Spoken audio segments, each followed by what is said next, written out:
తద్వారా రాష్ట్రము దేశం క్షేమాభివృద్ధి పొందడానికి మీకు సహాయం చేయండి.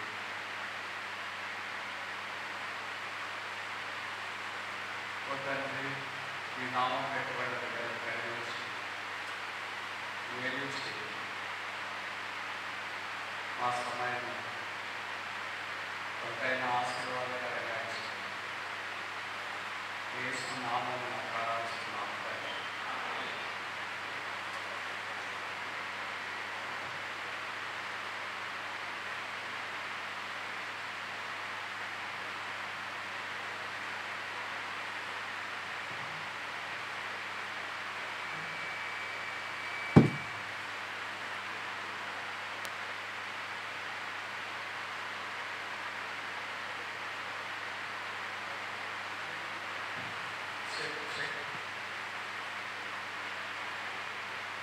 యేసు ప్రభువు రెండవ రాకడ క్రైస్తవుల విషయాన్ని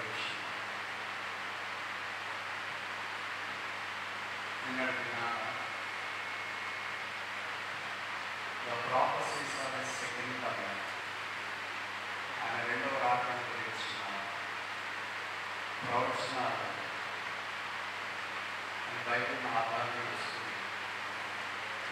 కొన్ని సంగతులు మనం బైబిల్ కూడా ప్రారంభించాం.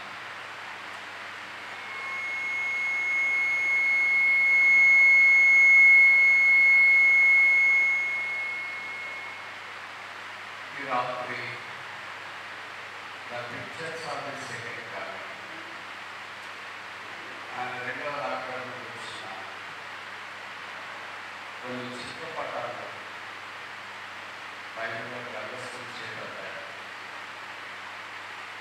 బైబిల్ విషయం మనం నేర్చుకోవడానికి ప్రయత్నం చేస్తాం. ప్రకటన గ్రంథం అసమానమైన పుస్తకం. నేను ఒక 5 కారణాలు చూస్తున్నా. ఇది నాన్న ఇంకొక 5 కారణాలు చూడటానికి మనం ప్రయత్నం చేస్తాం. మొదటిది, ఇట్స్ ఎ బిహోల్డ్ బుక్. ప్రకటన గ్రంథంలో ఇదిగో అనే మాటలు మనకు తరచూ కనిపిస్తూ ఉంటాయి.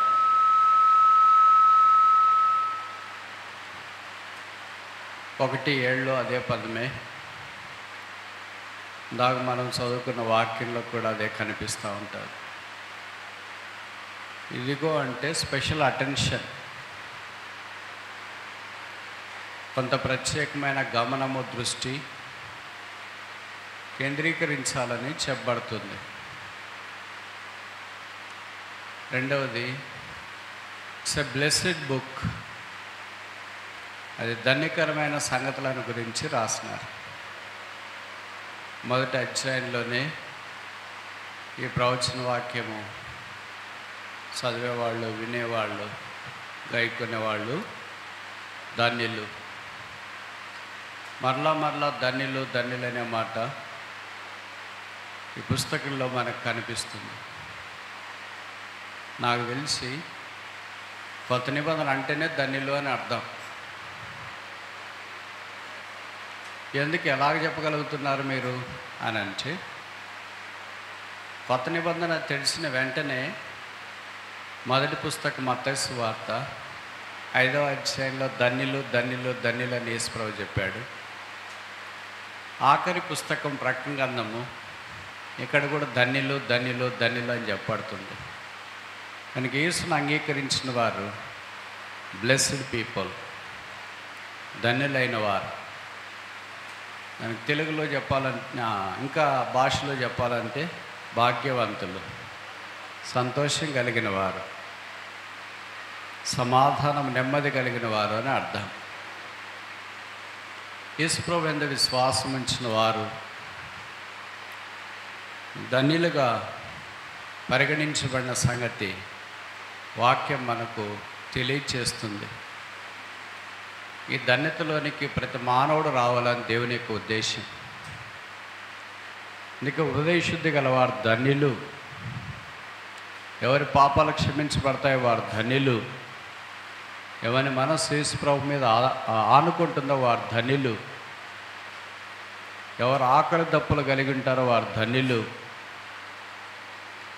ఈ మాటలు మనకు బైబిల్లో తరచూ కనిపిస్తూ ఉంటాయి.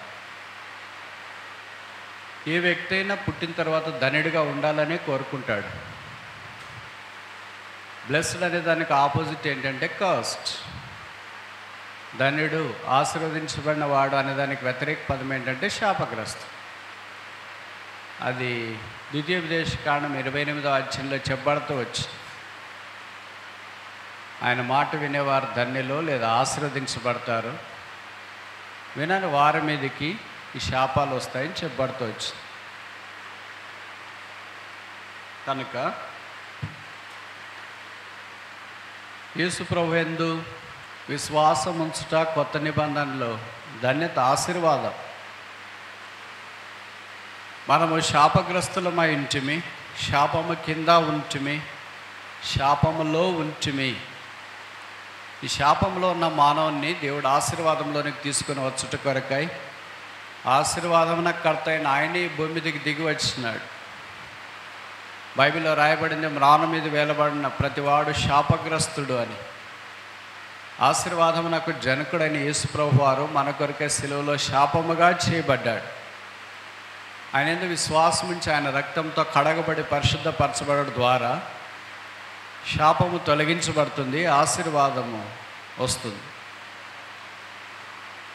అది యేసు యొక్క దహన బలిని బట్టి, బలియాగమును బట్టి, శిలువ త్యాగాన్ని బట్టి దేవుడు మానవుని కొరకు సిద్ధపరిచిన దయాపూర్వకమైన సంకల్పం.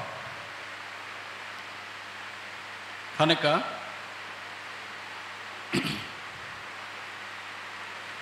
ఈ ప్రకటన గ్రంథం అసమానమైందంటానికి 2 కారణాలు చూస్తున్నాం. It's a behold book. ఇదిగో అనే మాటలు తరచూ కనిపించే పుస్తకం. రెండవది, ఇట్స్ ఎ బ్లెస్సెడ్ బుక్, అంటే ధన్యతల గురించి రాయబడిన పుస్తకం. మూడవది, ఇట్స్ ఎ బ్యూటిఫుల్ బుక్, రమ్యమైన పుస్తకం. అంటే మరీ చిన్నగా లేకుండా, మరీ పెద్దగా లేకుండా, మరీ శాపమే చెప్పకుండా, మరీ ఆశీర్వాదమే చెప్పకుండా, అన్ని సంగతులను కలబోసి సమపాళ్లలో అందించిన తీరు అమోఘం. ఒకే రంగుంటే చూడటానికి ముచ్చటగా కనిపించదేమో కానీ 7 రంగులు సమపాళ్లలో కలిపి దాంతో నేయబడిన ఒక వస్త్రం ఉంటే ఎంత అందంగా ఉంటుందో. పరిశుద్ధాత్మ దేవుడు కూడా ఈ పుస్తకాన్ని అలాగ రాస్తూ వచ్చినాడు. భూమిని, పరలోకాన్ని సంబోధించినాడు. దేవుని ఆశీర్వాదాన్ని, శాపాన్ని జ్ఞాపకం చేస్తున్నాడు. దేవుని పిలుపును, తీర్పును తెలియజేస్తున్నాడు. నిత్య అగ్ని, నిత్య పరలోక రాజ్యాన్ని జ్ఞాపకం చేస్తున్నాడు. కొత్త భూమి, కొత్త ఆకాశం, ఈ సంగతులన్నీ తెలియజేస్తూ మనముల మంటి వారిని పరలోక రాజ్యం, బంగారు వీధుల్లో తిరిగే దగ్గరికి తీసుకుని వెళ్తున్నాడు క్రమేణా. అందుకే ఇట్స్ బ్యూటిఫుల్ బుక్. నాలుగవది, ఈ పుస్తకం యొక్క ప్రశస్తి ఏంటంటే ఇట్స్ ఎ బ్యాటిల్ బుక్. యుద్ధాల గురించి, తీర్పుల గురించి, ప్రజలకు కలగబోయే శ్రమలను గురించి మరలా చెప్పబడుతూ వచ్చింది.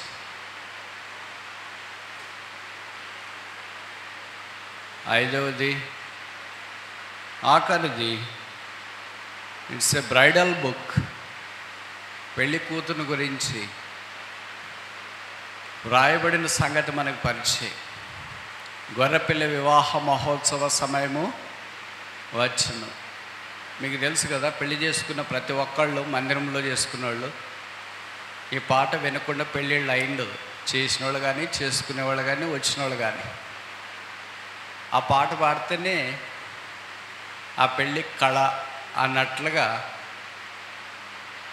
దేవుని యొక్క భవిష్యత్తు జ్ఞానంలో సంఘాన్ని పెళ్లి కుమార్తెగా ఎలాగ ప్రభు సిద్ధపరుస్తున్నాడో అలాగ ప్రభుతో ఎలాగో సంఘం కలవనై ఉన్నదో తెలియజేసే సంగతులు. కనుక ఈ 5 సంగతులను బట్టి ఈ పుస్తకము అసమానమైనది, యునీక్. దీంట్లో ఈ పుస్తకం ఆరంభం 1:7 ప్రకారము నేను త్వరగా వచ్చున్నాను, 22:7 ప్రకారం త్వరగా వచ్చున్నాను. కనుక ప్రభు యొక్క రాకడతో ఆరంభించబడి ప్రభు యొక్క రాకడతో ముగించబడుతుంది ఈ పుస్తకం. అందుకొరకే క్రైస్తవుడు మొదటి రాకడైన యేసు ప్రభు శరీరధారిగా ప్రత్యక్షమైన దాని గురించి చాలా సంతోషపడ్డం సహజమే. అయితే రెండవ రాకడ గురించి ఆయన సంతోషపడటానికి బహుశా అంత టైం ఉండదు, అంత అందుబాటులో ఉండదు. మొదటి రాకడైన క్రిస్మస్ మాదిరి కొత్త బట్టలు కట్టుకొని, కేకులు కొనేసి, చికెన్ తెచ్చుకొని, బంధువులను పిలుచుకొని, క్యాండిల్ లైట్స్ పెట్టి, ఇవన్నీ రెండవ రాకడలో ఉండదు. ఉండు ప్రభా, బట్టలు తెచ్చుకుంటా కొద్దిగా ఆగు, కేక్ తెచ్చుకుంటా కొద్దిగా ఆగు, క్యాండిల్ తెచ్చుకుంటా కొద్దిగా ఆగు, మా ఫ్రెండ్స్ గ్రీటింగ్ కార్డు పంపిస్తా కొద్దిగా ఆగు. No, second coming is altogether different ball game over the first coming. మొదటి రాకడ ఎంత నిశ్శబ్దంగా, నిమ్మళంగా, సామాన్యంగా జరిగిందో రెండవ రాకడ దానికి భిన్నంగా జరుగుతూ వస్తుంది. కనుక యేసుక్రీస్తు ప్రభువారు ఆ రాకడ కొరకు రాబోతున్నాడు కనుక కొన్ని చిత్రపటాలు పాత నిబంధనలో మనకు కనిపిస్తూ ఉంటాయి. ఇవి మీకు పరిచయమైన వాక్యాలే, మరలా జ్ఞాపకం చేసుకోవడం అవసరమని నేను తలస్తున్నా. మొదటిది ఆదికాండం 22వ అధ్యాయం, జెనసిస్ చాప్టర్ 22 వర్స్ 5. ఆదికాండం 22:5. తన పనివారితో, మీరు గాడిదతో ఇక్కడనే ఉండుడి, నేను ఈ చిన్నవాడును అక్కడికి వెళ్ళి దేవునికి మ్రొక్కి మరలా, నేను నిన్నే చెప్పాను కదా, తిరిగి మరలా వచ్చుట. ఇవన్నీ సందర్భములో యేసుప్రభు యొక్క రాకడను జ్ఞాపకం చేస్తున్నాయి. 22వ అధ్యాయము సందర్భం నాకంటే మీకు బాగా పరిచయము. యెహోవా అబ్రహాముతో ఏకైక కుమారుణ్ణి దహనబలిగా అర్పించాలని ఆజ్ఞాపించినాడు. ఆ ఆజ్ఞకు అబ్రహాము శిరసా వహించి దేవుడు చూపించే మోరియా పర్వతం దగ్గరికి కుమారుని తీసుకుని వెళ్ళటానికి తెల్లవారుజామునే లేచినాడు, సిద్ధపడ్డాడు. తెల్లవారినప్పుడు అబ్రహాము లేచి గాడిద గంత కట్టి 2 పనివారిని తీసుకొని తాను కుమారుడు బయలుదేరి మోరియా పర్వతం దగ్గరికి వచ్చినారు. ఇప్పుడు మోరియా పర్వతానికి 2 వెళుతున్నారు, పనివారు వెళ్ళట్లేదు, గాడిదలు వెళ్ళట్లేదు. వాళ్ళు ఎక్కడున్నారంటే కొండ కింద ఉన్నారు. కొండ మీద ఇప్పుడు ఎవరు ఉండబోతున్నారంటే అబ్రహాము, ఇస్సాకు ఉండబోతున్నారు. కొండ మీద ఎవరు కనిపిస్తున్నారంటే దేవుని గొర్రెపిల్ల కనిపిస్తున్నాడు. అందుకే ఇస్సాకు అడిగాడు కదా, వేర్ ఇస్ ద ల్యామ్, గొర్రెపిల్ల ఎక్కడా? అబ్రహాం అన్నాడు, దేవుడే చూసుకుంటాడు. ఇప్పుడు అబ్రహాం చెప్పిన మాట 5వ వచనంలో, నేనును ఈ చిన్నవాడును వెళ్ళి దేవునికి మ్రొక్కి, వర్షిప్, మ్రొక్కుట అనే పదము బైబిల్లో మొదటి ఇక్కడే వాడబడింది. అబ్రహాం నోట్లో నుండే వచ్చింది మొదట ఆరాధన అనేది. కొండ ఎక్కేటప్పుడే వచ్చింది ఆరాధన. కొండ మీద వెళ్ళేవాళ్ళే ఆరాధన చేయగలరు, కొండ మీద ఉన్నవాళ్లే గొర్రెపిల్లతో సహవాసం చేయగలరు. కొండ కింద ఉన్న వాళ్ళు ఎవరితో సహవాసం చేస్తారు? గాడిదతో సహవాసం చేస్తారు. గాడిద అనే మాట నాకు తెలిసి మొదట ఇక్కడే కనిపిస్తుంది. గొర్రెపిల్ల అనే మాట కూడా బైబిల్లో మొదటిసారి ఇక్కడే రాయబడుతూ వచ్చింది. మీరు ఈ గాడిదతో ఇక్కడే ఉండుడి, మేము కూడా వస్తాము ఆరాధనకు అనవచ్చుగా. ఎప్పుడు ఇక్కడే ఉండమని చెప్తారని ఎదురు చూస్తుంటారు వాళ్ళు కూడా. ఎందుకంటే అబ్రహాంతో పెట్టుకుంటే అయ్యే పని కాదు. అని రాత్రులు వేస్తాడు, పగలు ప్రార్థనలు అంటాడు, ప్రయాణాలు అంటాడు, బలి అంటాడు, దహన బలి అంటాడు, దేవుడు అంటాడు, పరిగెత్తాడు, ఆగుతాడు, చెట్టు కింద కూర్చుంటాడు. ఆయనతో పెట్టుకుంటే మనకెక్కడైతుందో, మనల్ని ఎక్కడో ఇక్కడే గాడిదల దగ్గర ఉండమన్నాడు కదా, గాడిదలు చూసుకుంటుందామని అనుకున్నారు. విశ్వాసులు రెండు రకాలు. మొదటి రకము కొండ కింద ఉండే డాష్తో ఉండేవాళ్ళు. రెండవ రకము కొండ పైనుండే గొర్రె పిల్లతో ఉండేవాళ్ళు. విచిత్రం ఏంటంటే అక్కడ ఇద్దరే ఇక్కడ ఇద్దరే ఉంటారు. సగభాగం ఉన్నారు. పైన ఎంతమంది ఉన్నారు, కింద కూడా అంతమందే ఉన్నారు. అదే షాకింగ్. కొండ కింద తక్కువ మంది ఉండాలి, కొండ మీద ఎక్కువ మంది ఉండాలి. కానీ షాకింగ్ ఏంటంటే పైన ఎంతమందో కింద ఎంతమంది, ఆత్మీయులు ఎంతమందో, శరీరానుసారులు ఎంతమంది, మంచోళ్ళు ఎంతమందో, చెడ్డోళ్ళు అంతమంది, దైవికమైన వాళ్ళు ఎంతమందో, దైవత్వం లేని వాళ్ళు అంతమంది, భక్తిహీనులు ఎంతమందో, భక్తులు అంతమంది, రక్షణ పొందిన వాళ్ళు ఎంతమందో, రక్షణ పొందని వాళ్ళు కూడా మందిరంలో దాదాపు అదే సంఖ్యలో ఉంటారేమో. మరలా మేము వస్తాం. అబ్రహాము నిరీక్షణ ఏంటంటే ఇంకా ఇస్సాకుని అర్పించలేదు. కానీ పౌలు రాస్తాడు దీని గురించి రోమపత్రికలను, ఒక అధ్యాయం అంతా కేటాయించినాడు. మృతులను సహా తిరిగి దేవుడు లేపగలని అబ్రహాము నమ్మినాడు. ఇంగ్లీష్లో రాయబడింది, under hopeless circumstances he hopefully believed. నిరీక్షణకు ఆధారం లేనప్పుడు అబ్రహాము నిరీక్షణ కలిగి నమ్మెను. కానీ ఎవరు గొర్రెపిల్ల దగ్గర ఉంటారో వాళ్ళకి నమ్మకం ఉంటుంది, ఎవరు గాడిదల దగ్గర ఉంటారో వాళ్ళకి డాష్. లోకం మీద నమ్మకం ఉంటుంది, దేవుని మీద నమ్మకం ఉండదు వాళ్ళకి. అందుకే అబ్రహాముల గురించి చెప్పబడింది 15:6 అనుకుంటా, ఆదికాండం. అబ్రహాము దేవుని నమ్మెను, అది అతనికి నీతిగా ఎంచబడెను. మనం కూడా నమ్ముతున్నాం కదా. ఆయన నమ్మకానికి మన నమ్మకానికి తేడా ఏంటంటే, మన పరిస్థితులన్నీ అనుకూలంగా ఉన్నప్పుడు నమ్ముతాం, ఆయన పరిస్థితులన్నీ ప్రతికూలంగా ఉన్నప్పుడు నమ్మినాడు. అదే భక్సింగ్ గారికి మనకి వాళ్ళకున్న తేడాలు ఇవే. వాళ్ళు ఇదే బైబిలే పట్టుకున్నారు, ఇదే మైకుల దగ్గర తిరిగారు, ఇదే ప్రజల మధ్యలో ఉన్నారు, ఇదే గాలే పీల్చుకున్నారు, ఇదే నీళ్ళు తాగినారు, ఇదే పాప లోకంలోనే వాళ్ళు కూడా సంచరించినారు. కానీ తేడా ఏంటంటే వారు దేవుని మాట అసాధ్యమైన సంగతుల్లో కూడా నమ్మారు.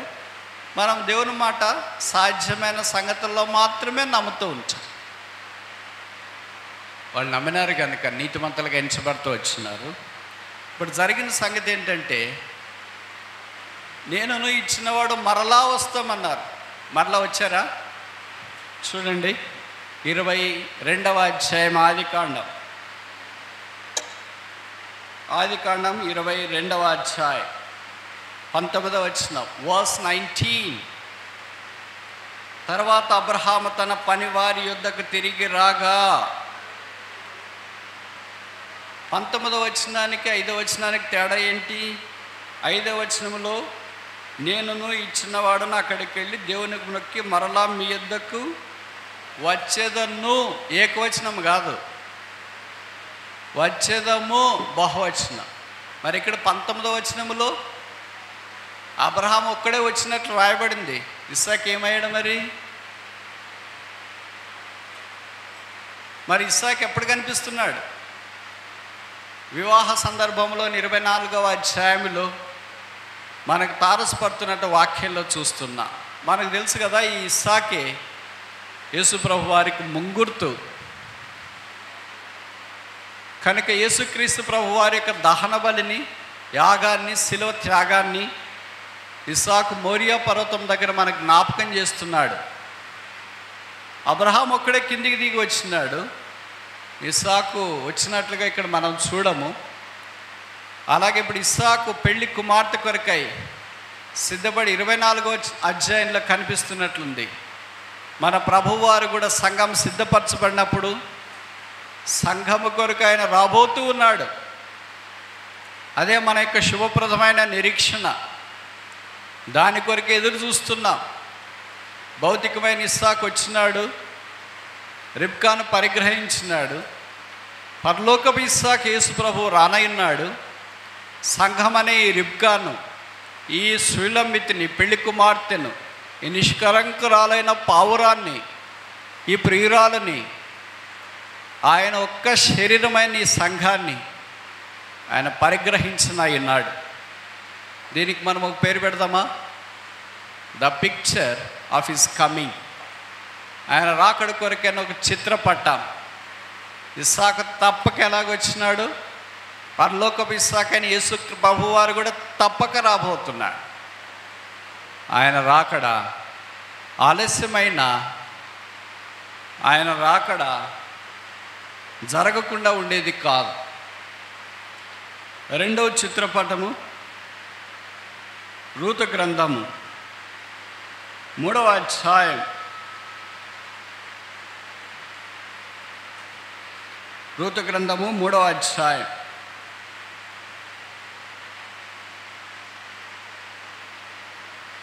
15వ వచనం లేదా 14 చదువుతా. Ruth chapter 3 verse 14. కాబట్టి ఆమె ఉదయం వరకు అతని కాళ్ళు ఎద్ద పండుకొని ఒకనొకడు గుర్తింపు పాటు వెలుగు రాకముందే లేచిను. అప్పుడు అతడు ఆ స్త్రీ కళ్ళమునకు వచ్చిన సంగతి తెలియజేయకుడని చెప్పెను. 15వ వచనం. మరియు అతడు నీవు వేసుకుని దుప్పటి తెచ్చి పట్టుకొనమని చెప్పగా ఆమె దాన్ని పట్టెను. అతడు 6 కొలలు ఎవలను కొలిచి ఆమె భూమి మీద నుంచగా ఆమె పురములోనికి వెళ్ళాను. ఆమె పురములోనికి వెళ్ళాను. ఎవరామె? వెరీ గుడ్, బాగా చెప్తారు మీరు. రూతే. ఎవరామె? సంఘము. సంధ్యారాగము చూపట్టుచు చంద్రబింబమంత అందమును సూర్యుని ఎంత స్వచ్ఛతను కళను గలదై ఊహిత సైన్య సమభీకర రూపిణియకు ఈమె ఎవరు? ఈమె సొలొమోను పల్లకి, ఈమె అనురాగ వల్లకి, ఈమె శూలమ్మితి, ఈమె నిష్కళంకురాలు, ఈమె పావురము, ఈమె ప్రియుని కొరకు సిద్ధపరచబడుతున్న దేవుని గొర్రెపిల్లగా తయారు చేయబడే సంఘము, పవిత్రాలైన కన్యక, యేసుక్రీస్తు ప్రభు కొరకే, ఒక్క రక్షకుని కొరకే ప్రదానం చేయబడిన నిష్కళంకురాలైన పెళ్లి కుమార్తె సంఘం. ఇప్పుడు రూతు తన పురంలోనికి వెళ్ళింది. కాళిగెడలేదు. భుజము మీద, సంకలో కాదు. 6 కొలల ఎవలు. ఎందుకు 6 కొలలే? 4 ఎందుకు తీసుకోలే? 5 ఎందుకు తీసుకోలే? 7 ఎందుకు తీసుకోలే? 3 ఎందుకు తీసుకోలే? 1 ఎందుకు తీసుకోలే? 6 ఏ జ్ఞాపకం చేస్తుంది మనకు తెలుసు కదా. 6 మానవ సంఖ్య. ఆమె ఖాళీగా లేదు. ఇప్పుడు సంఘము ఆమె భుజముల మీద ఉంది. ధాన్యము ఆమె కళ్ళములో లేదు, పురములో ఉంది. అదే అంతఃపురము, అదే సొలొమోను పల్లకి, అదే దేవుని సంఘము. ఇప్పుడు ప్రభువు మనల్ని అక్కడ సిద్ధపరచాలని కోరుతున్నాడు. ఈ 6 ఎవరి కొరకు? రూతు కొరకే. ఎందుకని? ఆయన వచ్చేదాకా వాడుకోవాలా. అవి రూతు సంపాదించింది కాదు. It doesn't belong to Ruth, it belongs to బోయస్. అలాగే మనం మోసుకున్న ఆత్మ సంబంధమైన ఆశీర్వాదాలు కూడా అది మనకు సంబంధించింది కాదు, బోయజ్ ఇచ్చింది. అది బోయజ్ పొలంలోది, అది ఉచితంగా పొందింది. చాలాసార్లు మన రక్షణ కానీ, కృపావరాలు కానీ, తలాంతులు కానీ, సేవా పిలుపు కానీ, సంఘ పెద్దల బాధ్యతలు కానీ, Sunday class teachers, youth leaders ఏదో అనుకుంటామంటే మనం చాలా తలాంతులు కలిగిన వారు మన వల్ల ఎవరు లేరు. అందుకనే ఈ 6 కొలల ఎవరు పట్టుకొని తిరుగుతూ ఉంటాం. అంతా తిరగటానికి లేదు, ఇది ఊరేగింపు పట్టుకొని పురంలోనికి వెళ్ళి బతకటానికి ఇచ్చినాడు. మనం మోసుకొని అంతా తిరుగుతూ ఉంటే ఏం జరుగుతుందో తెలుసు కదా. దొంగలు వచ్చి తీసుకెళ్తారు, ఖాళీ అయిపోతావు. ప్రభు రాకడ దాకా ఇంక నీ దగ్గర వాడుకోవటానికి ఏముండదు. రూతు దాన్ని తీసుకుని వెళ్ళింది. ఎందుకు 6 తీసుకెళ్ళింది? నేను ఇలాగ చెప్తే తప్ప? ఇప్పుడు ఎలాగ యోహాను సువార్త 2వ అధ్యాయంలో యేసుప్రభు వారు గలిలయలోని కానాలో వివాహ మహోత్సవానికి హాజరయ్యాడు. అక్కడ వారికి ద్రాక్షరసం తక్కువైందని మరియమ్మ చెప్పింది. యేసు ప్రభు నా సమయం ఇంకా రాలేదన్నాడు. ఆయన సమయం వచ్చినప్పుడు 6 రాతి బాణాలు అక్కడ ఉన్నాయి. ఎందుకు 6 ఉన్నాయి? 7 ఉండొచ్చుగా. ఎందుకు 6 ఉన్నాయి? 5 ఉండొచ్చుగా. 6 మానవ సంఖ్య. ఆ వివాహం దగ్గర 6 ఎలాగున్నాయో రూతు దగ్గర కూడా 6 అలాగే ఉన్నాయి. ఈ రూతు మోసుకొని వచ్చిన 6 కొలలు ఎవరు? ఆ 6 రాతి బాణాలకు సాదృశ్యమంటే తప్ప. ఇప్పుడు ప్రభు ఏం చేసినాడంటే ఆ 6 బాణాలను నీళ్ళతో నింపుడు అన్నాడు. బైబిల్లో రాయబడింది, యోహాను సువార్త 2వ అధ్యాయం, వాటిని అంచుల మట్టుకు నింపిరి. మనం నింపమని చెప్పింటే బద్వెల్లో నీళ్ళే లేవు, ఇంకా ఎక్కడి నీళ్ళు తీసుకొని వస్తామని అనుకునింటాం. ఏదో ఆ నీళ్ళు ఈ నీళ్ళు వేసి నింపేస్తాంలే అనుకుంటామేమో. వాళ్ళు వాటిని అంచుల మట్టుకు నింపిరి. వాళ్ళకి నీళ్ళు చాలా కష్టం అక్కడ, కానీ ఎలాగో అంచుల దాకా నింపినారు. ఇప్పుడు ఆ నీళ్లు ద్రాక్షరసముగా యేసు ప్రభు మార్చినాడు. ఇక్కడ మీరు గమనించాల్సిన సంగతి ఏంటంటే, బాణాల్లో ఏమిస్తాము? ద్రాక్షరసం ఇస్తారా, నీళ్ళు ఇస్తారా? అక్కడ రాయబడింది నీటి బాణాలు, దాంట్లో ఏంటంటే ద్రాక్షరసం. ఇప్పుడు నీళ్ళు బాణాలు లేవు, బాటిల్స్ వచ్చినాయి. ఎవరి దగ్గరికి నీళ్ళు, మనం నీళ్ళు అంటే బాటిల్ అన్నీ ఇస్తారు, గ్లాస్ అన్నీ ఇస్తారు. ఇంతకుముందు బాణల్లో చెంబు తీసుకొని వచ్చి ఇచ్చేవాళ్ళు, చెంబు నిండా తాగేవాళ్ళు వేసవికాలం అయితే. ఇప్పుడు చెంబు నిండా తాగితే ఎదురోళ్ళు ఫీల్ అయిపోతారు, ఏంటి ఇచ్చినవన్నీ తాగేస్తున్నాడని. నీళ్ళే అలాగూ ప్రెషస్ కమాడిటీగా మారితే ఆ నీళ్లను ఇప్పుడు ఊహించండి, మీరు ఇలాంటి అకేషన్కి వచ్చినారు, మీకు నీళ్ళు ఇచ్చేదే కష్టం అనుకోండి. అలా కాకుండా బాటిల్లో అందరికి ఒక్కొక్క బాటిల్ నీళ్ళు ఇస్తే అబ్బా ఏం జరిగింది అక్కడ మీటింగ్లో అని అనుకుంటారు కదా. అలా కాకుండా ఇప్పుడు మీటింగ్ అయిన తర్వాత మీకు అనౌన్స్ చేశారు అనుకోండి, బయట బాణాలు పెట్టినాము. ఎన్ని బాణాలు అంటే చాలా బాణాలు పెట్టినాము. కొన్ని బాణాల్లోన మజ్జిగ ఉన్నాయి, కొన్ని బాణాల్లోన కొబ్బరి బొండ నీళ్లు ఉన్నాయి, కొన్ని బాణాల్లోన నీళ్ళు ఉన్నాయి. మీరు ఏది కావాలంటే అది తాగొచ్చు అంటే ఏమనుకుంటారు మీరు? మీటింగ్ అంటే అది బ్రదర్. నీళ్లు పోసినట్లు పోసారు మజ్జిగ, నీళ్లు పోసినట్లు పోసారు కొబ్బరి బొండాలు. ఇంకోటి మర్చిపోయినా, ఇంకా కొన్ని బాణాలు పెట్టినామో దాంట్లో చెరుకు రసం పోసినామా. నాకు తెలిసి భోజనం లేకుండా బాణాలు చుట్టే తిరుగుతారు అనుకుంటా విశ్వాసులంతా. ఒక గ్లాస్ ఇది, ఒక గ్లాసు మజ్జిగ, ఒక గ్లాస్ కొబ్బరి బొండలు, ఒక గ్లాసు చెరుకు, మళ్ళీ అట్లా వాళ్ళతో మాట్లాడి మళ్ళీ వచ్చేసింది భోజనం. ఇంకేం తినబుద్ధి కాదు, ఇదే సరిపోయింది. బాణాల్లో ఎవరిస్తారండి? ఒక్కడే, ఆయన పేరే యేసుక్రీస్తు ప్రభు. మనుషుడు దేంట్లో ఇస్తాడండి? బాటిల్స్. దేవుడు దేంట్లో ఇస్తాడు? బాణాలు. That is God. రూతు పరిగెరుకునింటే ఎన్ని ఏరుకునింటుంది? ఏదో చేరో 2 సేర్లో పట్టుకుని అన్ని ఏరుకునింటుంది, భుజం మీద మోసుకుని అన్ని ఏరుకోలేదు. కానీ బోయేజ్ ఆమెకి భుజం మీద మోసుకుని అంత ఇచ్చినట్లు వాక్యంలో మనం చూస్తూ ఉన్నాం. ఎందుకంటే ఆమె ఆయనకు కాబోయే భార్య. ఆత్మీయమైన పరలోకపు రూతైన మనం కూడా రూతు వలె మోయాబిరాలు, నిరాకరించబడిన వారు, ఏ బంధుత్వం లేని వారు, ఎవరు పరిచయం లేని వారు. రూతు అదే అంటుంది కదా, పరదేశినైన నాయళ్ళ కటాక్షం దయచూపటానికి ఏమి మీరు నాలో చూచారు? What you have seen in me that I may found favour in thy sight. నీ దయలో నేను నొందుట కొరకు, లేదా నీ దయ నొందటానికి, నీ కటాక్షం పొందటానికి నేను ఎంతటి దాను. ఇదే నేను ఇలాగ చెప్తే బహుశా తప్పు కాదనుకుంటా. హోషేయ గ్రంథం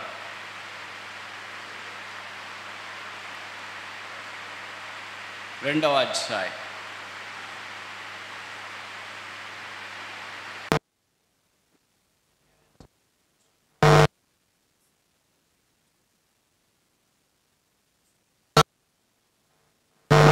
నీతిని బట్టి తీర్పు తీర్చుట వలన, దయా దాక్షిణ్యములు చూపుట వలన నిన్ను ప్రధానం చేసుకుందును. ఈ యెహోవాను ఎరుగునట్లు నేను నమ్మకమును బట్టి నిన్ను ప్రధానము చేసుకొందును. ఇక్కడ ఎన్ని విషయాలు ఉన్నాయి? 6. రూతు మోసుకొని వచ్చిన 6 కొలలు ఎవలు హోషేయ 2:19-20 రాయబడినాయి అంటే తప్ప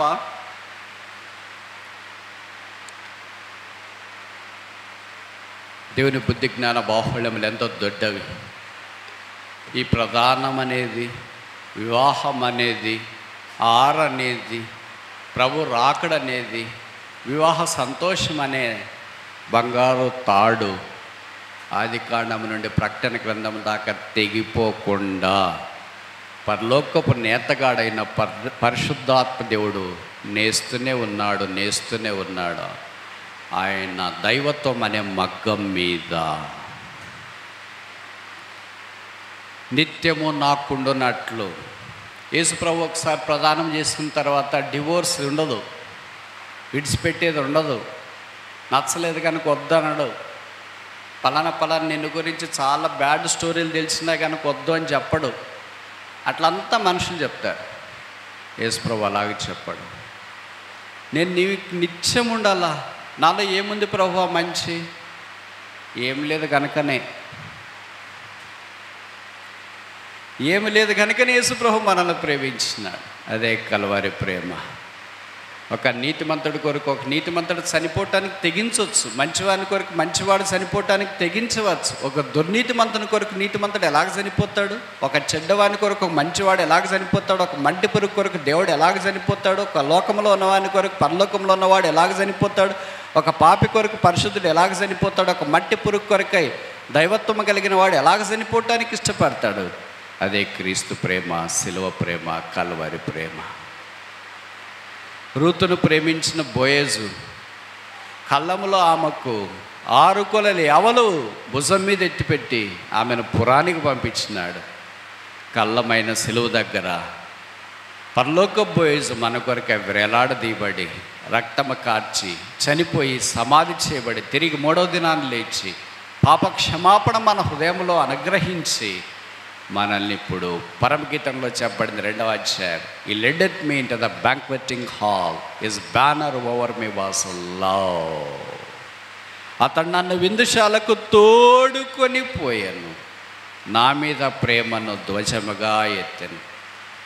ఎవరిని తోడుకొని పోతారు? తోడుకొని పోయేది వేరే, తోలుకొని పోయేది వేరే. ఎవరిని తోలుకొని పోతారు? ఎవరిని తోలుకొని పోతారు? మీ ఊర్లో తోలుకొని పోతారా?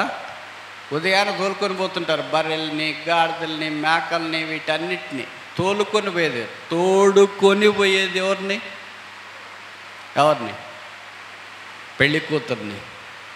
మీకు తెలుసు కదా, ఇలాంటి ఒక పెద్ద ఫంక్షన్ హాల్లో వివాహం జరుగుతూ ఉంటే ఎంత పెద్దోళ్ళు కూర్చున్నా పర్వాలేదు.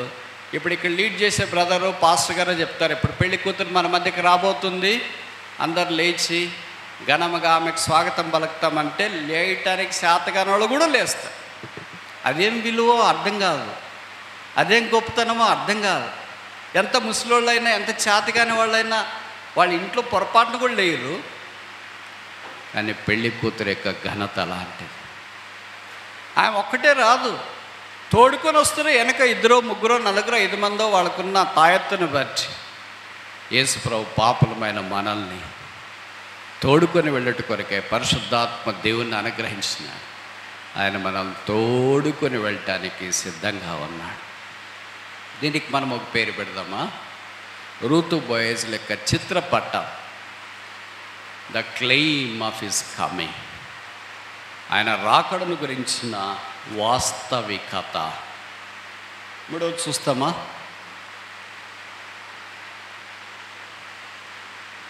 దానియేలు గ్రంథం, బుక్ ఆఫ్ డేనియల్, చాప్టర్ 3. దానియేలు గ్రంథం 3వ అధ్యాయం.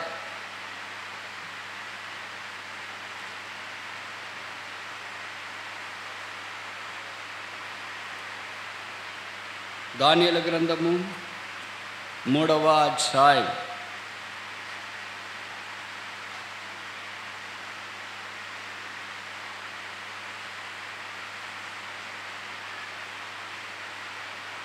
పదిహేడవ వచనం. మేము సేవించుచున్న దేవుడు మండుచున్న వేడిమి గల ఈ అగ్నిగుండములో నుండి మమ్మల్ని తప్పించి రక్షించుటకు సమర్థుడు, మరియు నీ వశమును పడకుండా ఆయన మమ్మను రక్షించును. తర్వాత 4వ అధ్యాయము 3వ వచనం. ఆయన సూచక్రియలు ఎంతో బ్రహ్మాండమైనవి, ఆయన అద్భుతములు ఎంతో ఘనమైనవి. ఆయన రాజ్యము శాశ్వత రాజ్యము, ఆయన ఆధిపత్యము తరతరములు ఉండును. ఈ రాజ్యాన్ని గురించిన సంగతులు 4వ అధ్యాయంలో పొందుపరిచిన సందర్భం మనకు పరిచయం. ఇక్కడ విషయం తెలుసు కదా, ఎందుకు ఈ దురాయన మైదానం దగ్గర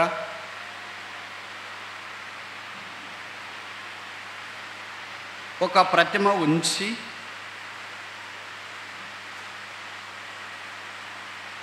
ఆ ప్రతిమకు సాగిలపడి నమస్కారం చేయాలని కోరారు? మీలో కొంతమందికి పరిచయం అనుకుంటా, బైబిల్లో అక్కడక్కడ మనకు మైదానాలు కనిపిస్తాయి. ఎన్ని మైదానాలు ఉన్నాయి? పాత నిబంధనలు ఎన్ని, కొత్త నిబంధనలు ఎన్ని? ఇది ఎన్నో మైదానం. ఇందాక మనం కొండను గురించి చూసాం. అబ్రహాం కొండ మీదకి వెళ్ళాడని. అబ్రహాం లాంటి వాళ్ళు కొండ మీద ఉంటారు. నెబుకద్నెజర్ లాంటి వాళ్ళు ఎక్కడుంటారు? మైదానం మీద ఉంటారు. రాజులే, కానీ మైదానం వారిది. అబ్రహాం సామాన్యుడే, ప్రవక్త, విశ్వాసులకు తండ్రి, కొండ మీద ఉన్నాడు. మైదానము ఎప్పుడు కొండకు పోటీగానే ఉంటుంది. నేను ఈ విషయాలు చెప్పి ముందుకు వెళ్ళాలనుకుంటున్నారు. ఏంటంటే, సాతానుడు పాత నిబంధనల్లో దేవుని సంఘానికి వ్యతిరేకంగా, నేను ఈ మాటలు చెప్తున్నా మీరు అనుకోవచ్చు పాత నిబంధనలో సంఘం లేదు కదండి అని. సంఘం ఎప్పుడు లేదు? ఎప్పుడూ ఉంది. దాని ఆవిర్భావము అపోస్తల కార్యాలు 2వ అధ్యాయంలో మనకు కనిపిస్తుంది.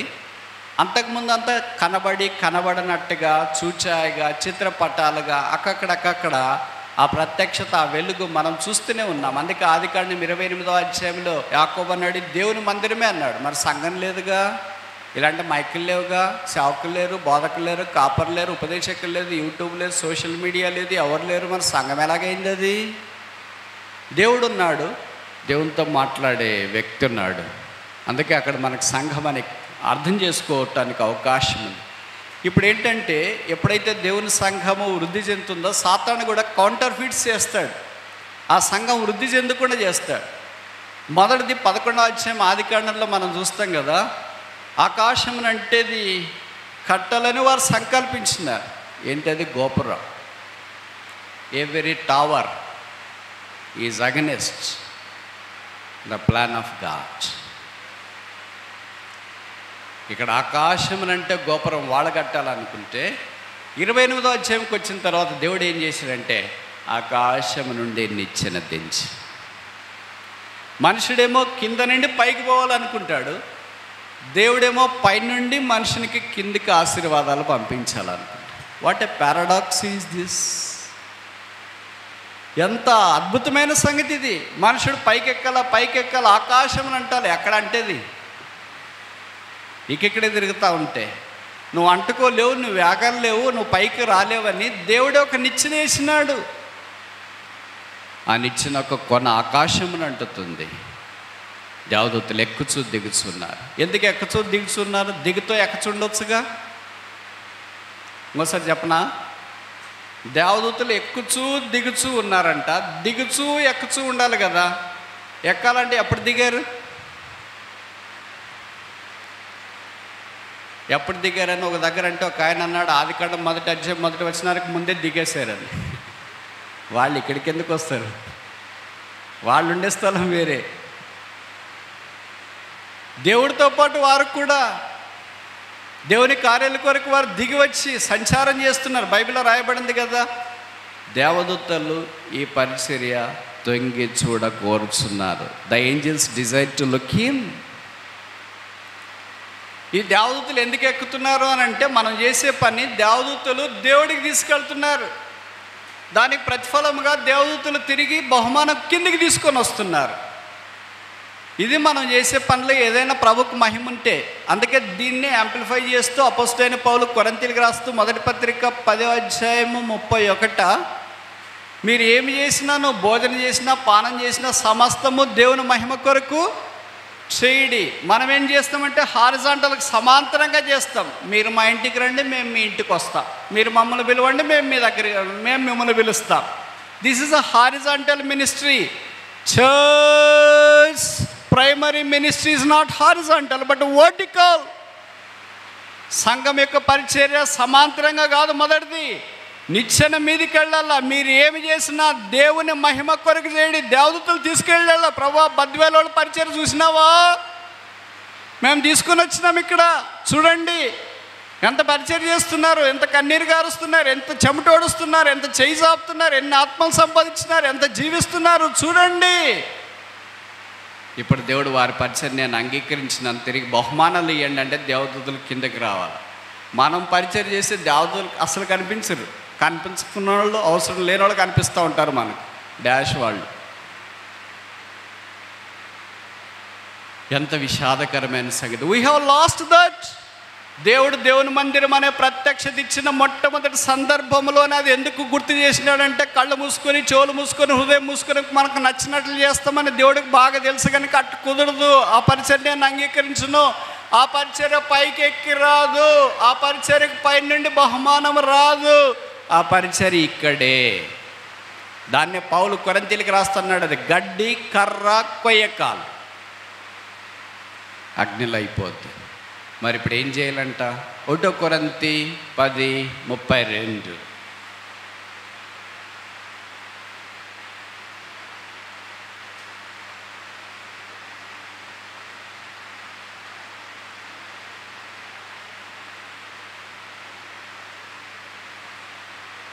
కొరింథీయులకు రాసిన మొదటి పత్రిక 10:32. ముఖ్యంగా దైవ సేవకులు, సంఘ పెద్దలు, పరిచారకులు, Sunday class teachers, EBS teachers, మీరు బైబిల్ తెరిచి ఈ మాటలు చదవండి. మిగతా వాళ్ళు ఎలాగో చదువుతారు, మనం బాగుంటే వాళ్ళు బాగుంటారు. కనుక 32వ వచనం 1 కొరింథీ 10:32. యూదులకైనను గ్రీసు దేశస్థులకైనను దేవుని సంఘమునకైనను అభ్యంతరము కలగజేయుడి అని రాసినారా? అంటే మనం చేసి చెప్తున్నాను నేను. బైబిల్ ఏం రాసినారంటే కలగజేయకుడి. ముగ్గురు యూదులు అంటే క్రైస్తవులు, యేసును అంగీకరించిన వారని ఇక్కడ. రెండవది గ్రీసు దేశస్తులు అంటే లోకస్తులు, బాగా జ్ఞానం కలిగిన వారు, తత్వం తెలిసిన వాళ్ళు. మూడవది ఇక్కడ ఎవరికి చెప్తున్నారంటే దేవుని సంఘము. సంఘంలో అన్ని రకాలైన మనుషులు ఉంటారు, మిక్సర్. మనం బొరుగుల బండి దగ్గరికి వెళ్ళి బొరుగులు అడుగుతాం కదా, అలాగే స్వీట్ స్టాల్కి వెళ్ళి స్వీట్ అడిగితే ఏం స్వీట్ కావాలంటే అన్నీ కలిపిచ్చేయి. మిక్సర్ బండి దగ్గరికి వెళ్ళి మిక్సర్ అంటే ఏం మిక్సర్, అన్నీ కలిపిచ్చేయి. మనకు సంఘంలో అంత మిక్సర్ ఉంటుంది. వీళ్ళు ముగ్గురికి, ఆత్మీయులకి లోకస్తులకి, ఈ రెండు కలిసిన స్థలం ఉన్న సంఘానికి అభ్యంతరము. ఒకసారి చదువుదామా అందరూ? ఇది మీకు ఎప్పుడు తెలిసిందే, కానీ ఈరోజన్నా చదువుతాము అని. ఎలాగో చేయకపోయినా చదివితే మంచిది కదా. మళ్ళీ చదువుదాం. 32. యూదులకైనను గ్రీసు దేశస్థులకైనను దేవుని సంఘమునకైనను అభ్యంతరము. మరి ఏం చేయాలా? చేయొద్దు అని బైబిల్లో రాసిన తర్వాత ఏం చేయాలనేది కూడా రాస్తా.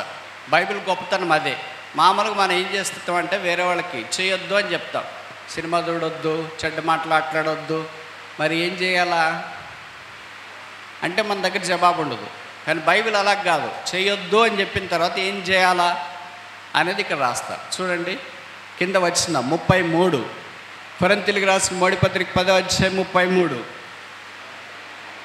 ఇలాగ నేను కూడా స్వప్రయోజనమును కోరుకొనుచు అనేకుల రక్షణ పొందవలనని.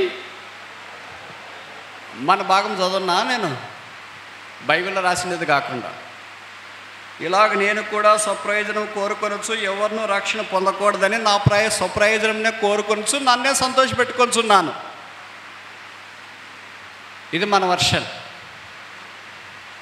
ఇది కాదంటారా? బైబిల్లో రాయలేదు కానీ వాస్తవం ఇది. మనకు చేసేది రోజు ఇదే, వారం కోసం చేసేది కాదు, రోజు చేసేది ఇదే. సర్ప్రైజ్. నేను బతికితే చాలు, నేను కనపడితే చాలు, నేను మాట్లాడితే చాలు, నేను బోధిస్తే చాలు, నేను ఉంటే చాలు. లోకమంతా కొట్టుకుపోతుంది బ్రదర్. పర్వాలేదులే, ఇంకా మిగిలిందా? కొట్టుకుపోలేదా? పౌలు అన్నాడు, నేను స్వప్రయోజనమును కోరుకొనక అనేకులు రక్షణ పొందాలంట. ఆయన ఉద్దేశం అది. మనకేమని ఇలాంటిది కనిపిస్తుంది ఎక్కడైనా కళలోనైనా, పగటి కళలోనైనా? ప్రభువా, మమ్మల్ని బద్వేలు చుట్టుపక్కల ప్రాంతాల్లో పెట్టిన బద్వేలని పట్టణాన్ని దర్శించు, అనేకులు రక్షణ పొందాలని మాకు ఆశ, తృష్ణ, అభిలాష ఉంది. ఏం లేదు, ఫుల్గా తినడం, దండికి నిద్రపోవడం, సెలవులు వచ్చినా కానీ కేసు వేసుకోవడం, పండుకోవడం, ఖాళీగా ఉంటే సంచి తగిలించుకోవడం, పోతా ఉండడం. లేకపోతే ఉద్యోగం వస్తే అక్కడ ఇక్కడ మన కార్యక్రమాలు, ఉద్యోగాలకు పోతున్నాయి. ఏంటండి, ఎవరైనా రక్షణ కొరకు ప్రయాసపడుతున్నా? సేవకులు ఉన్నారు కదా, సంఘ పెద్దలు ఉన్నారు కదా, నువ్వెందుకు మరి? నిచ్చెనతో సంబంధం లేదా? దేవదూతలు ఎక్కేది దిగేది లేదా? You forgot the whole concept of serving the Lord. ప్రభువును మనము దేవుని మందిర ఆవరణములో నిచ్చెన ద్వారా మాత్రమే సేవిస్తాం. If there is no ladder, there is no ministry at all. నేను చెప్పే మాటలు ఇప్పుడు అర్థమవుతున్నాయి అనుకుంటా. ఇప్పుడు మన భాగంలోనికి రావడానికి ప్రయత్నం చేస్తాం. ఇలాగ పైకి మన పరిచయం పోయి పైనుండి బహుమానం రావాలని దేవుని ప్రణాళిక అయితే, సాతాను ఏం చేస్తున్నాడంటే పైకి గోపురం కట్టాలనుకున్నాడు. కట్టాడా? బైబిల్లో రాయబడింది, వారు భాషలు తారుమారైపోయినాయి, వారు ఎవరి దారిన వాళ్ళు అక్కడి నుండి వెళ్ళిపోయారు. బాబేల్ కలవరము. Every attempt of devil to reach God by their own selfishness is nothing but Babel. మనుష్యుడు తన ద్వారా పేరు సంపాదించుకోవాలని చేసే ప్రతి ప్రయత్నము బబులోనే. Every attempt that includes prayer, preaching, Sunday class, VBS, serving the Lord, eldership, name it any authority. పేరు సంపాదించుకోవాలని చేసే ప్రతి ప్రయత్నం బబులోనే. ఏ స్థలంలోనైతే యాకోబు వలె ఇది భయంకరము, this is terrible. House of the Lord, the church is terrible. ఇది నాకు తెలియకపోయేనే. అలాంటి అవగాహనతో మనం సేవ చేసినప్పుడు దేవుడు యాకోబును ఆశీర్వదించినట్లు మనల్ని కూడా ఆశీర్వదించాలని కోరుతాం. ఇప్పుడు ఇది మొదటి ప్రయత్నం. ఇది ఆదికాండం 11వ అధ్యాయం. ఇప్పుడు 3వ అధ్యాయంకి వచ్చినాడు దానియేలు. మైదానం మీద ఒక పెద్ద ప్రతిమ తయారు చేయించినాడు, దానికి మొక్కాలని కోరుతూ వచ్చినాడు. 3వ తర్వాత నేను చెప్తానికి ప్రయత్నం చేస్తా. ఇప్పుడు అక్కడ ప్రతిమ మొక్కడమా అది కాదు, ఒక కాన్సెప్ట్. అక్కడ సైతాన్ యొక్క కాన్సెప్ట్ ఏంటంటే లోకానికి అంతటికి నిజ దేవుడు లేడు అని చూపించాలని. అందుకనే కదా ఆ తర్వాత రాజు చెప్పిన మాట, దేవుని మహాక్రియలు అద్భుతమైనవి, ఆశ్చర్యమైనవి, ఆయన రాజ్యం అంతము లేదు, ఆయన భూమి మీద ఒక దినాన్ని రాబోతున్నాడు. దయాప్రాప్తురాల నీకు శుభం, దేవుడు నీకు తోడైనాడని లూకా సువార్త 1వ అధ్యాయంలో గాబ్రియల్ దూత మరియ దగ్గరికి వచ్చి చెప్పినప్పుడు అదే, నేను పురుషుని ఎరగని దాన్ని ఇది ఎలాగ జరుగును అని అంటే, ఎలాగ జరుగుతుందో చెప్పాలి కదా. చెప్తా ఉంది, పరిశుద్ధాత్మ ద్వారా నువ్వు గర్భం ధరించి కుమారుని కంటావు, ఆయనకి యేసని పేరు పెడతావు.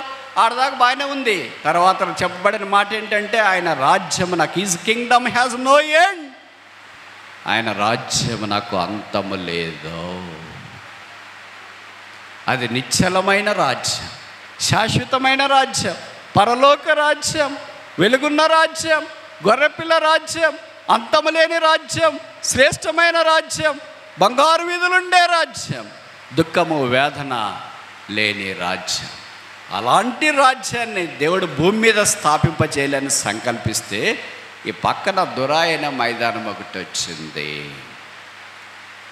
షద్రక్ మేషక్ అబేద్నెగోలు ఇది నాన్న సంఘానికి సూచనగా ఉన్నారు. ముగ్గురు. ఏంటి ముగ్గురే? దీన్ని యాంప్లిఫై చేసి మన్నించండి, మత్తయి సువార్త 18వ అధ్యాయం 20 వచనం, ఎక్కడ 2-3 నా నామమున కూడి ఉందురో. ఎంతమంది? ముగ్గురు. ఇక్కడ ఎంతమంది? ముగ్గురు. ఇప్పుడు ఆ తర్వాత ఏమైంది? రాజన్నాడు కదా, ఏంట్రా ముగ్గురు వేసాం, 4వ వాని రూపము మనుషుని వల్లే లేదు. ఆ 4వ వ్యక్తి ఎవరు? మనకు తెలుసు, ఆయన యేసుక్రీస్తు ప్రభువాన్ని. అందుకే ఎక్కడ 2-3 నా నామం చేరుతారో అక్కడ నేను వారి మధ్యలో ఉంటా. ఎక్కడ ప్రభువా? మేము ఏసేయాల్లో ఉన్నా, అక్కడికైతే వచ్చేస్తా. అగ్నిగుండంలో ఉన్నా, అక్కడికి రాను. ఎక్కడికి ప్రభువా? సింహబోన్లో, అక్కడికి రాను. ఎక్కడ ప్రభువా? చెరసాల్లో ఉన్నా, అక్కడికి రాను. పద్మాస్ ద్వీపంలో, అక్కడికి రాను అని ప్రభు అనట్లేదు. ఎక్కడ ఆయన వారు చేరి వస్తున్నారు, అది అగ్నిగుండమైనా, సింహపు బోనైనా, పద్మాస్ ద్వీపమైనా, తుఫానులో ఇరుక్కున్న దోనైనా, ఓడ అమరమైనా, సమాజ మందిరమైన, కొండ అయినా, యేసు అక్కడికి చేరి వంచి వారిని దర్శించాలని కోరుతున్నాడు. ఇప్పుడు జరిగింది ఏంటంటే, ఈ ముగ్గురు యవనస్తులు నిలబడిన కారణం చేత రాజ్యము తలకిందలైంది. నెబుకద్నెజరు ఆలోచనలు చిత్తయ్యాయి. అందుకని ఇప్పుడు 4వ అధ్యాయంలో, దానియేలు 4వ అధ్యాయంలో ఇందాక మనం చదువుకున్నాం కదా, డేనియల్ చాప్టర్ 4, దానియేలు 4వ అధ్యాయం 3వ వచనం, ఆయన సూచక్రియలు ఎంతో బ్రహ్మాండమైనవి, ఆయన అద్భుతములు ఎంతో ఘనమైనవి, ఆయన రాజ్యము శాశ్వత రాజ్యము, ఆయన ఆధిపత్యము తరతరములు నిలుచును. నెబుకద్నెజరు తెలియజేస్తున్న మాటలు ఈ అధ్యాయంలో గ్రంథస్థం చేయబడినట్లు వాక్యంలో మనము చూస్తూ ఉన్నాము. లోకరాజ్యాలన్నిటికో దినాన అంతం రాబోతుంది. యేసు రాజ్యానికి అంతం లేదు, నిశ్చలమైన రాజ్యం. అందుకని 25, 26 రాయబడ్డాయి. అది చూద్దాం. డేనియల్ చాప్టర్ 4 verse 25, verse 26, తమ యుద్ధ నుండకుండా మనుషులు నిన్ను తరుముదురు, నీవు అడవి జంతువుల మధ్య నివాసము చేయొచ్చు, పశువుల వలె గడ్డి తినదవు, ఆకాశమంచు నీ మీద పడి నిన్ను తడుపును. సర్వోన్నతులకు దేవుడు మానవుల రాజ్యము పైన అధికారి అయి ఉన్నాడనియు, తానెవనికి దాన్ని అనుగ్రహింప నిశ్చయించినో వానికి అనుగ్రహించుననియు నీవు తెలుసుకొనవలెను. ఆయన ఎవరికి అనుగ్రహించాలని కోరుతున్నాడో దానిని వారికి అనుగ్రహించగలవాడై ఉన్నాడు అని వాక్యం మనకు జ్ఞాపకం చేస్తుంది. అందుకే భూనివాసులందరూ ఆయన చేయి పట్టుకొని నీవేమి చేయుచున్నావని ఆయనతో చెప్పుటకు ఎవడును సమర్థుడు కాడు. భౌతికమైన రాజ్యము అంతమవుతుంది, ఆధ్యాత్మికమైన రాజ్యము స్థిరపరచబడుతుంది. ఇది కళ, దాని భావము. నెబుకద్నెజరు నోట మాట లేదు. ఆ కారణం చేత కలిగిన సంగతి మనకు బాగా పరిచయం. దేవుడు వారిని అధికముగా హెచ్చించి వాడుకుంటూ వచ్చి ద ప్రాఫెసీ లేకపోతే the picture of the challenge of his coming, ఆయన రాకడ కొరకైన సవాలుతో కూడిన చిత్రపటం. 3 విషయాలు మనం చూసిన. The picture of his coming, ఆయన రాకడ గురించి చిత్రపటము, ఇస్సాకు రిబ్కాను గురించి. రెండవది the claim of his coming, ఆయన రాకడ గురించిన వివరణ, రూతు బోయేజు. మూడవది దానియేలు గ్రంథంలో ఈ 3-4 అధ్యాయాల్లో చెప్పబడిన సంగతి, the challenge of his coming, ఆయన రాకడను గూర్చిన సవాల్. ముగించక మునుపు ఆయన రాజ్యంలో ప్రవేశించాలనే ఆశ యేసుని ఎరగని వారు కలిగి ఉన్న అది నిష్ఫలం. యేసుని ఎరిగిన వారే ఆ శాశ్వత రాజ్యం, నిత్యరాజ్యం, సదాకాలం ఉండే రాజ్యంలో ప్రవేశిస్తారు. ఈ రాత్రి యేసుని అంగీకరించి ఆయన రాజ్యంలో వారసులు కావాలని మనవి చేస్తున్నా. ఇంకా ప్రభువుని అంగీకరించకుండా ఉంటే పర్వాలేదులే అనుకుంటే, ఒకవేళ ప్రభు ఈరోజే వస్తే ఆయనతో పాటు ఉండటానికి, ఆయన రక్తం ద్వారా కడగబడిన సంఘం ఎత్తబడితే, నువ్వు ఎత్తబడకుండా ఉంటే, మీ నాయన సేవకుడు కావచ్చు, బోధకుడు కావచ్చు, సంఘ పెద్ద కావచ్చు, మంచి ఆత్మీయుడు కావచ్చు, గాయకులు కావచ్చు, లైవ్ స్ట్రీమింగ్ ఇచ్చు, ఏదని ఇచ్చు, రక్షణ ఎవరిది వాడదే. మీ నాయన రక్షణ నీకేం రాదు, మీ అమ్మగారి రక్షణ నీకేం రాదు, మీ తల్లిదండ్రుల రక్షణ నీకేం రాదు. అది యేసు ప్రభు ప్రతి మానవునికి ఉచితంగా దయచేసిన భిక్ష, కృపావర, ఈవి, దానం, భాగ్యం, ధన్యత. అందుకొరకే యేసు ప్రభు మానవుని ప్రేమించి శిలువ మీదకి వెళ్ళాడు. శిలువలో వ్రేలాడదీయబడ్డాడు. ఆ వ్రేలాడదీయబడిన వాడు నేరారోపణ చేయబడిన వాడిగా సమాజానికి కనిపించాడు, దోషిగా సమాజానికి కనిపించినాడు, తలలూపుతూ నిందకు వేదనకు ఆస్పదముగా సమాజానికి కనిపించినాడు. అటు ఇటు వెళ్ళేవాళ్ళు ఆ మార్గస్తులు చూచి, ఈయన ఏసైతే దిగి ఆయన రక్షించుకోవచ్చుగా, ఎడం వైపునున్న దొంగ అన్నాడు, మమ్మల్ని కూడా రక్షించవచ్చుగా. నేను రక్షించుకొని ఆయన మానవుణ్ణి రక్షించటానికి సిలువ దిగాల్సిన పని లేదు, సిలువ ఎక్కాలి. ఆయన సిలువ దిగితే ఆ సిలువ మీద మనమే వెళ్ళాలి.